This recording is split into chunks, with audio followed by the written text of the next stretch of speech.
And welcome everybody to MS Office Hours. It is Thursday, September 14th. Will you please introduce our hosts? Hey everyone, my name is Heather Cox. Hi there, Stephanie Stevens. Victoria Dean. Hey everyone, I'm Garrett Chandler. Hey everybody, I'm Andrea Sangrio, and super excited to be with us today is Max Fritz. I'll hand it over to you.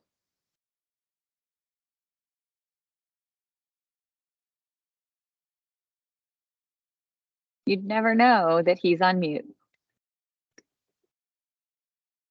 Hey everyone, Max Fritz, part of the education product team. And believe it or not, I work very closely with our Teams product group, and I work on the team that builds all sorts of wonderful education things for Teams, but the mute button still eludes me. You know, that's it. We here at Microsoft, our goal is to make all of you feel so normal, like we're just one of you. It's like you know, in the magazines, like stars, they're just like us. That's us. It's Microsoft employees. They're just it's like working. us. Go for it, Max. Thanks. So happy to be here. Just going to get some slides up and going so that we can talk about all sorts of things in terms of Microsoft Teams and Classwork that we have done or are doing.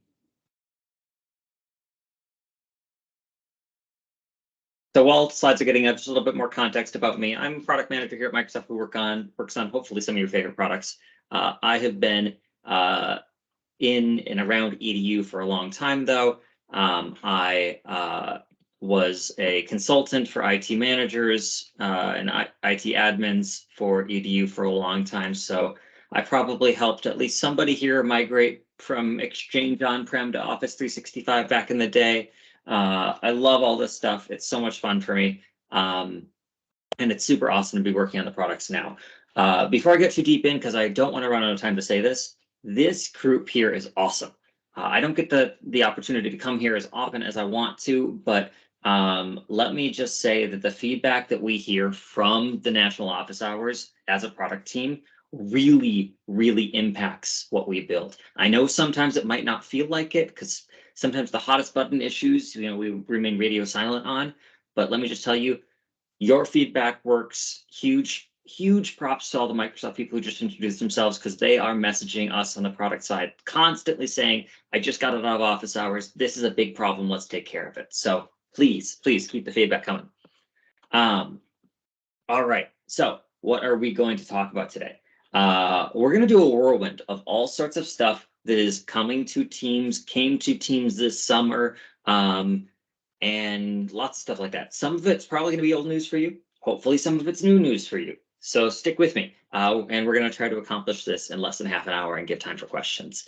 I'm going to just go through this so fast. So, you know, I don't know, go watch the recording at 0.5x after we're done. Let's kick things off with the thing that's always top of everybody's mind. We rebuilt Teams. A lot of you are probably joined this Teams meeting using the new Teams client. If you are, thank you. We appreciate you testing it. We see you all using it on the back end, and it's awesome. For those who don't know what I'm talking about, though, we rebuilt Teams from the ground up. And this is a marketing slide, but this is not a marketing talk track. It literally, every line of code had to be rewritten. The back end that powers Team, the front end, so how we produce the user interface, even the container that it operates in, it's all brand new done. And that is for a very key reason, not because we didn't like Teams, but because we needed it to operate better. We needed it to be faster. We needed it to be not turn your computer into a toaster. We needed for you to be able to do other stuff on your computer besides running Teams and Outlook. So that was our key priority. But that doesn't mean that we took this opportunity and kind of let it go. We really did take a look at a lot of ways that we can make the user interface a little bit better. So hopefully you've tried out new Teams and you've seen some of these things like better threaded replies and animations. If you haven't done it before, if two different people give the high five emoji back and forth to each other, it does a little animation. I know that's not a huge deal, but it's fun. Some don't leave Dwayne hanging there. Somebody's got to high five him back. More suggested actions, better avatar support, things like that. There it goes. If anybody's on new teams, you hopefully just saw a high five happen in the chat. So I do want to show a quick little video. There's an audio track with this that really doesn't matter, but it kind of shows some of the coolest stuff coming to new teams. And some of this isn't even there yet. So do take a quick look and watch out for a cool, watch out when it gets to the meeting. That's something I want to highlight to you.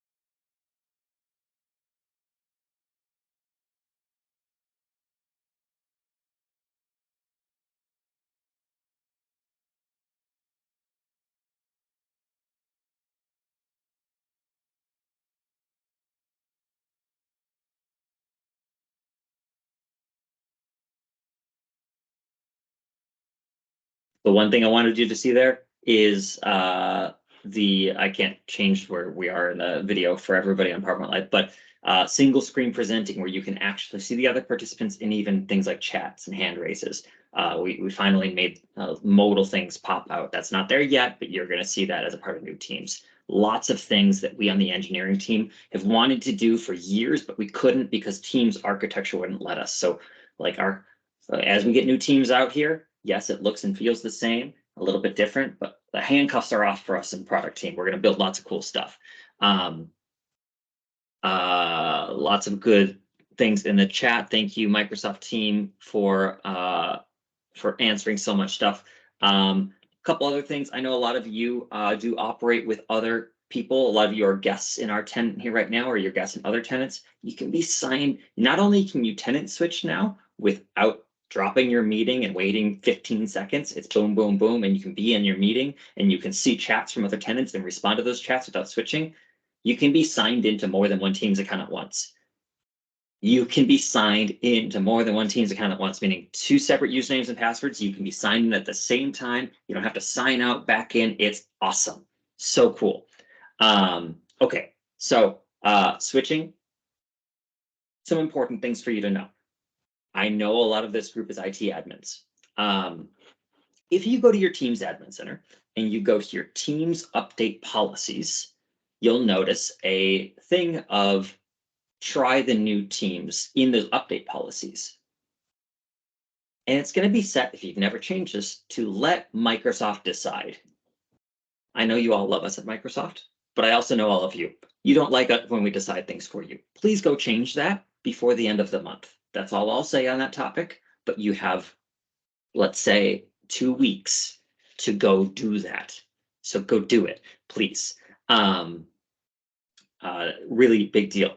So rollout plans for new teams.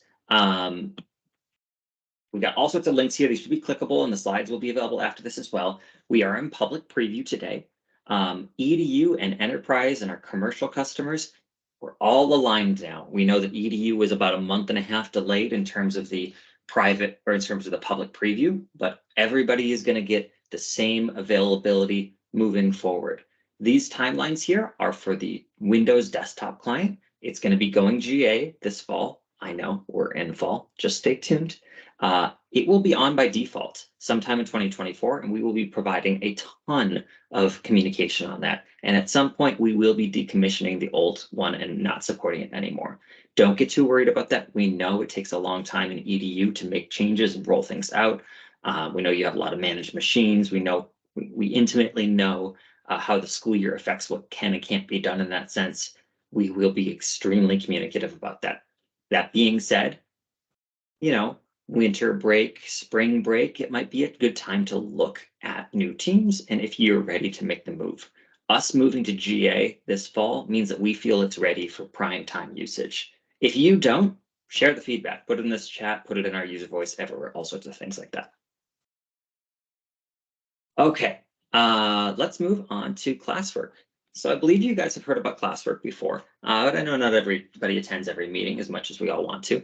Classwork is one of the products I personally own, and we're super excited to have this out there. And let me explain a little bit about what this is and how it works, and importantly, what's coming next. So we took a lot of close looks from our customers, a lot of you, a lot of other customers, at what we were hearing we were missing. What we were missing, what maybe even some of the other technology companies in the market were missing. And we just heard a lot of need for organization of content for tons of different reasons that you can see here, but organization came out as the key need that we needed to go work on. So we decided to build this app called Classwork that saves people time, saves students' times, educators' times, and allows better communication. Classwork brings together the best parts of Teams that you already hopefully are using, things like assignments, OneNote, channels, files, and a little bit more. I'm going to show you a quick walkthrough of how it works. Given that we have such a short time here today, I don't want to test the demo gods because they haven't been great to me lately, but I will show you some screenshots here as we go. So Classwork, hopefully you've seen this in your class Teams, is a new app that shows up right under Class Notebook and right above assignments, and allows an educator to go and create modules. So educators click create module, they're able to enter a description and a title that really aligns it with their curriculum. And then they're able to start adding content. So you can create new content inside of Classwork. You can create all sorts of different things. I always love to note you can create a video recording right then and there for your class without even leaving Teams. You can add existing content from elsewhere inside of Teams and from your local machine or mobile device or OneDrive, lots of different options there. And then you can really drag and drop, order things and organize them as you want. And then for really making things visible and sharing things with students, well, once you're ready, everything I've shown so far is in a draft state, so only educators can see it, but then you can publish things for a student to see. And you can pin modules so students see them at all times. So that it's at the top of their list, just like pinned messages in a meeting chat or pinned emails on Outlook. We're bringing the same thing to curriculum management because why not? We heard, I wish I remembered who it was, maybe you're here today, but during our early testing of this app, we didn't have the pinning functionality, and somebody told us how they hated in their learning management system have to scroll and scroll and scroll by the end of the semester, and it would just be easier to make it jump to the top. So that's exactly what we did. So Classwork is there, it's available. We went GA with Classwork in July. Super exciting for us. Now, we know it's super exciting for a lot of you. We know some of you, though, say, hey, we use our own learning management system. We don't need this. And that's totally fine. Classwork can be turned off in the Teams Admin Center. I'll post a link to the documentation on that, just like any of these apps can be turned on or off. And yeah, I'm seeing in the chat, yep, absolutely, you can turn off Classwork if you choose to. We do have some customers that are using Classwork in conjunction with an LMS, so it's not an automatic off thing, but it's absolutely up to you. We did leave it on by default because as great as all of you are, there are so many education customers that we have out there that are so bare bones staffed that they've never seen the Microsoft admin centers before, let alone know how to get communication from us. And so to make sure that they had access to these tools, we did have to roll it on by default. And that's oftentimes why we have to do things like that.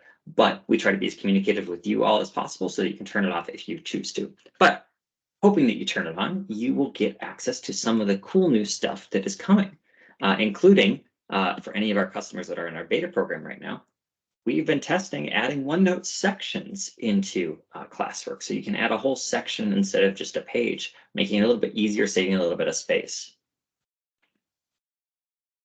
That should be coming out here.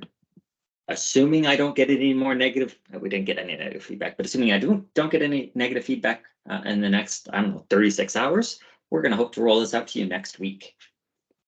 I don't know why it says August. That was a long time ago. Sorry about that. But an even more exciting thing is we've heard you. We know that you wanted this. We wanted to do this for a long time too, but the ability to reuse curriculum content through Classwork is going to be coming. So if you are teaching the same class year over year or semester over semester, or you're teaching 3 sections of this class, we're not going to make you recreate everything from scratch every single time. We're going to let you copy everything over as you choose, down to the individual modules if you choose to do so.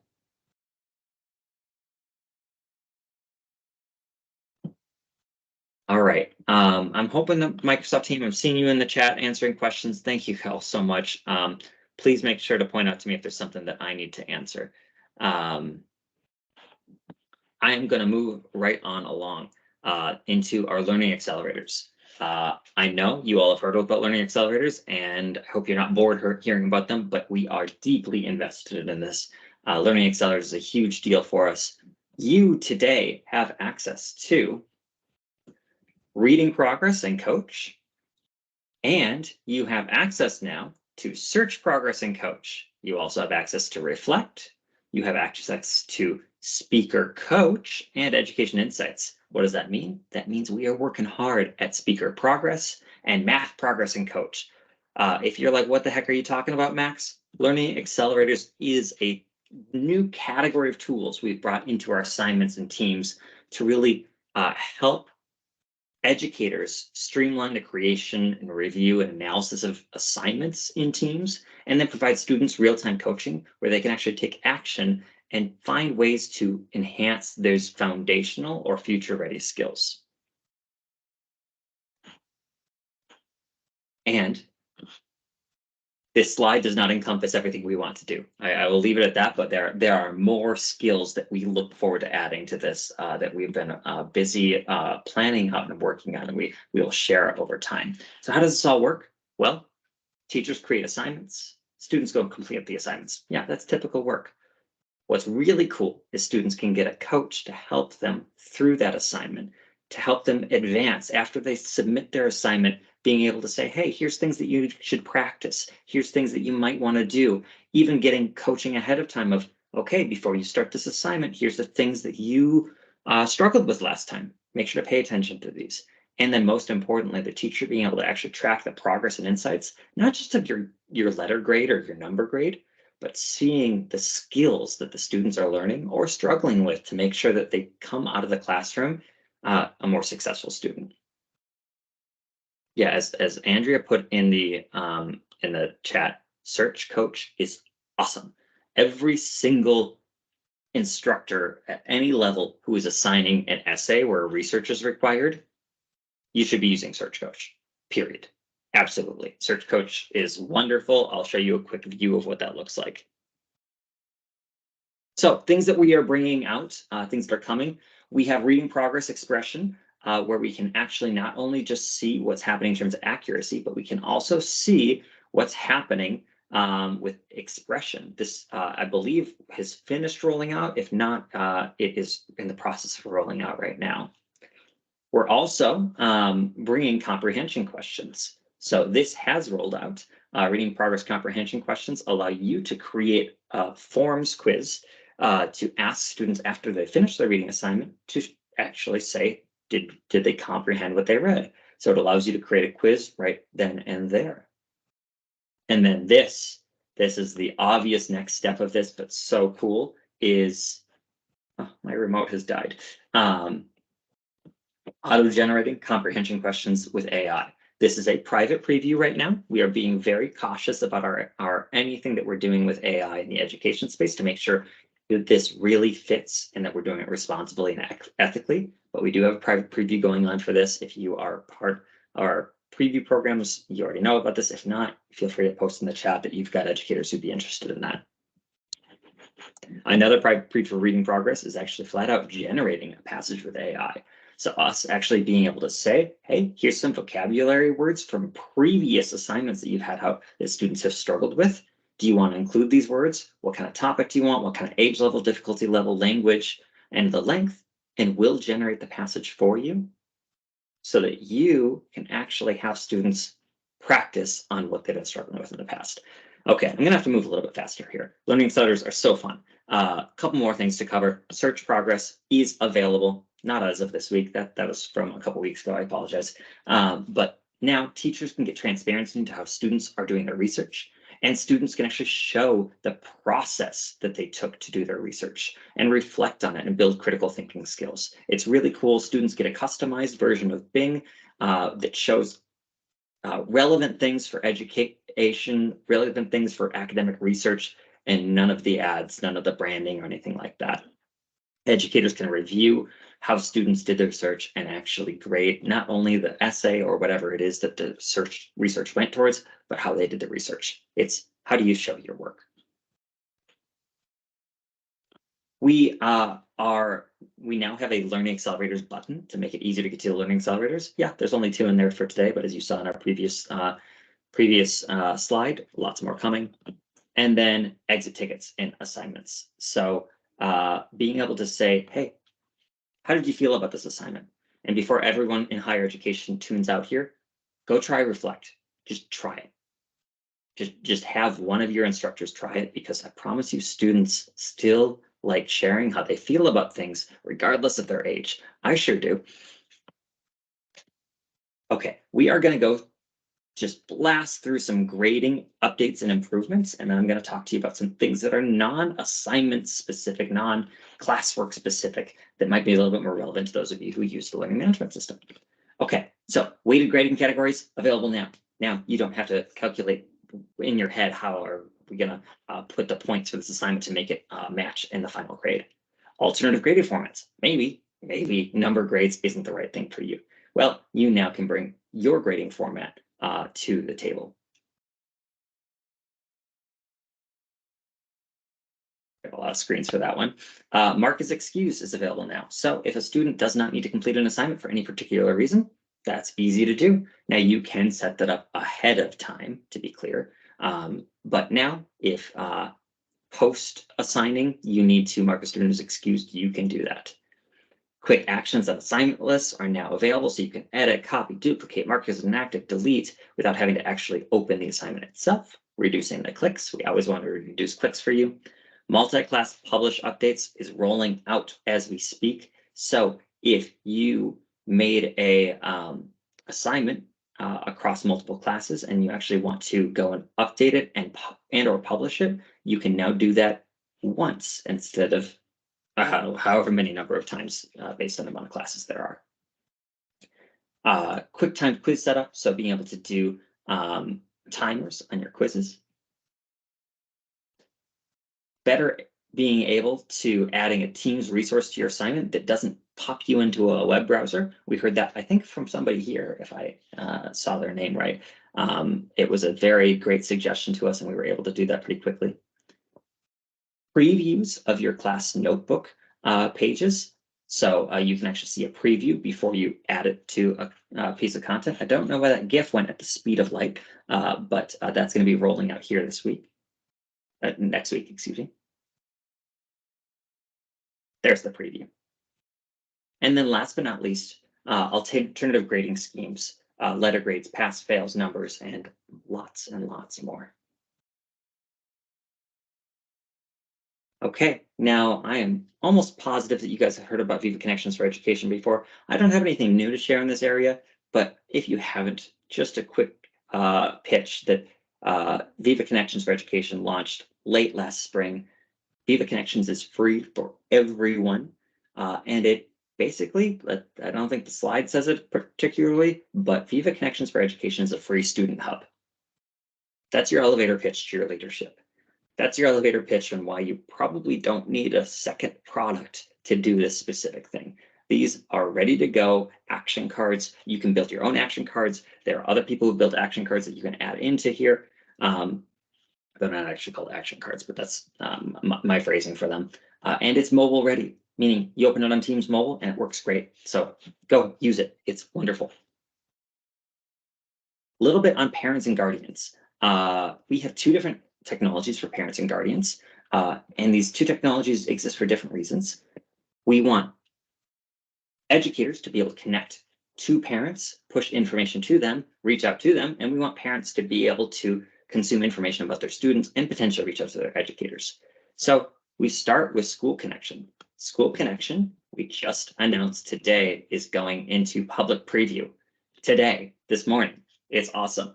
School Connection basically uses the Teams consumer accounts that anybody can go and get for free, and allows a parent or a guardian to link to the school and actually see all of the data about their students, announcement from the educators, their assignments data, their learning accelerator data, like the words that they might be struggling with and things like that, and being able to communicate with their educators. We want to stop this weird epidemic of parents having to know their usernames and passwords to the learning management systems of their kids.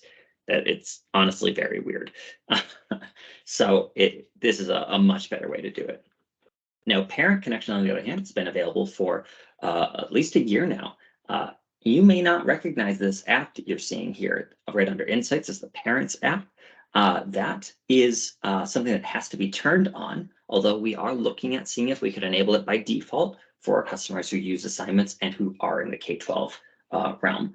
But you have to go turn it off in the Teams admins, turn it on in the Teams Admin Center, and then your educators can reach out to parents via chat, SMS, schedule a meeting with them, and send massive announcements to all the parents and guardians of a class. More enhancements coming in that space over time. Okay, I have 4 minutes. I can do this. I can do this. I can do this. Okay, boom, boom, boom. Here we go. Mobile updates, grid view on your Teams mobile device. If you've ever tried to access a class team on mobile and get to the wonderful apps that are in class teams, it's not very easy. Guess what? Going to be easier now. You start with the home page, you click on class, and immediately you'll see the apps and the channels as opposed to having to go browse for them in the submenu.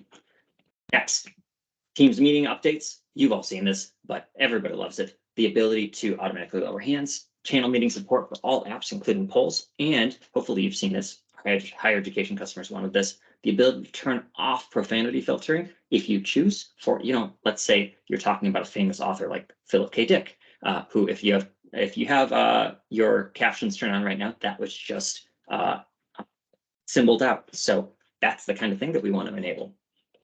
Meeting templates, we brought out meeting templates for EDU. You all gave us good feedback on that. We changed them. Thank you. Using existing whiteboards in meetings so you don't have to start from scratch every time. Enhanced channel experiences as a part of new teams.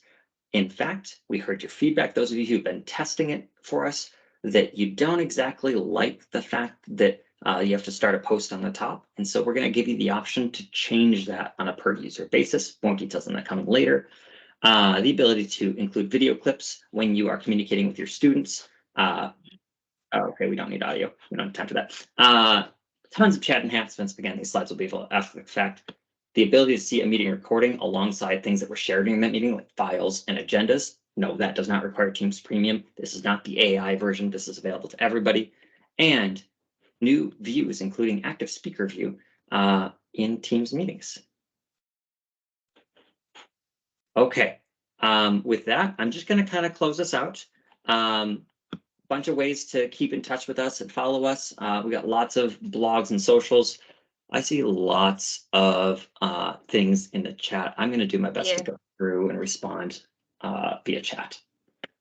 Okay, awesome, Max. Unless there's anything, Victoria, that you're going to tell me that would be really good for me to respond to in the last minute. Yeah, I'll go ahead and just give this quick question. Question is about class teams, provisioning them, Canvas LTI versus using SDS for those. And so I think first Velvet's question, or first we wanted to make sure you have to use one or the other, right? Either SDS or class team LTI to get those classes out. For provisioning, yes. Yeah. However, you can still bring in demographic data and institutional data about, your structure and hierarchy of classes and schools via SDS, but then let Canvas do the creation of the teams. You cannot do creation. You can do creation through both, but then you'll have two. Okay, and then the follow-up to that, you mentioned about the modules and the class resources being able to be transferred either across semesters or to another class that's happening at the same time. We wanted to confirm you can transfer that same material, the modules and things from one semester to the next. And then also on top of that, if you can do that, how does it impact if you're using SDS to populate those class teams? how would you go about that? Can you provision the class first and then go and populate an existing class team with members? So the copying of Classwork modules is just Classwork modules. So the class materials folder is not included. I want to make sure that we're not talking about that specific folder that's as a part of the general channel. We're still figuring out what to do with that folder now that we have Classwork, because there's now 2 places to do the same thing. Apologies about that. But anything in Classwork can be copied over. There's no integration with SDS in terms of the copying. But in order to copy, you do need the origin team to still be there, so it can't be deleted. It can be archived, and the destination team needs to already be created. So SDS will have already had to create those teams, and then you can start populating your content. We are looking at how we could have SDS to automate that in the future. Okay, and then once that team is created, though, you can still use SDS for the membership part of it, right? Once that duplicative team is created, can you use it to add students to those teams? Yes. Okay, perfect. That's it. Okay. Just a few really light questions, just some Hey, can I ask my question? Because then I have to go and I don't want to Yeah, go. no, I don't have any questions. I was just joking about everybody being like, and now please provision my entire environment at the last moment. I feel like mine is a simple answer with no extraness, but when are my customizable banners coming back for announcements? They're coming. For real? Period. Yes, they had to be temporarily removed. I miss them. I won't switch to new teams until they come back. In My teacher heart hurts because they're gone. In fact, and this is on the roadmap, so I can say it. I don't know how helpful they've been about it, but you're not only going to be able to do your own custom banners, you're going to be able to click a Microsoft Designer button, and Microsoft Designer AI can make a banner for you. Okay, Love you it. made my day, Max. And with Mhm. that, I think we can end. Who wants Yeah. Max to come back again soon? Deal. All right. Bye, everybody. Thank you, Max. Bye, So- everyone. Bye. Is designer coming to education accounts? We're working on it.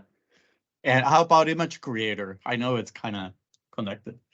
I don't know the answer to that one. I'll do some investigation. Thanks, Carlos. Good question. All right. Thanks, everybody. Bye, Thanks, all. everyone. Thank you. Have a great day. Bye. Bye-bye.